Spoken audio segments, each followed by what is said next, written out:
Allergiyani davolash bo'yicha haqiqatan ham chempion deb rad topdim o'rtoqlar. Bu patentlar, sertifikatlar Sherzodga 33 yoshda qachon o'lgidingiz olim bo'lishga, tibbiyot fanlari bo'yicha falsafa doktori.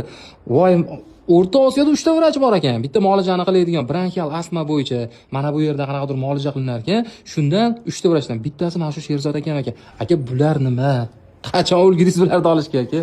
Biz 10 yildan buyon ustozlarimiz bilan institut immunologiyada o'z ish faoliyatimizni olib boramiz. Asosan bronxial astma, nafas siqishi, bo'g'ilish kabi, burun bitishi, ko'z yoshlanishi kabi shikoyati mavjud bo'lgan bemorlarda individual davo usullarini olib boramiz va yangi standartdan o'tgan, patentlangan, ya'ni Farmkomitet, Sog'liqni saqlash vazirligi, Intellektual mulk agentligi ruxsatnomasiga ega bo'lgan muolajalarni va Demet sistemasiga asoslangan dori vositalarini qo'llaymiz. Bu avvalo Allohdan biz sababchi, bemorlarimiz Allohga shukr tuzalib ketishmoqda va qadamma-qadam har bir bemorga individual yondashamiz. Shu bilan birgalikda ham amaliyot, ham bu yerdagi ilmiy ishlar bilan shug'ullanamiz. Allergiyasi bor odam, yo'talida shu muammosi bo'layotganlari immunologiya bo'yicha kimda shikoyat bo'lsa, siz oldingizga kelsa bo'lar ekan. Bemalol. Farizga shu. Aka, raqamingizni qo'yib qo'yaman, mana obunachilarni bezovta qilib turadi. O'rtoqlar, mana haqiqiy shifokor kerakmi sizlarga bemalol murojaat qilasizlar. Sherzod aka manzilni yozing, lokatsiyalarni tashlab beraman. Bu videoni tarqatib yuboringlar, odamlarga manfaatli bo'lsin.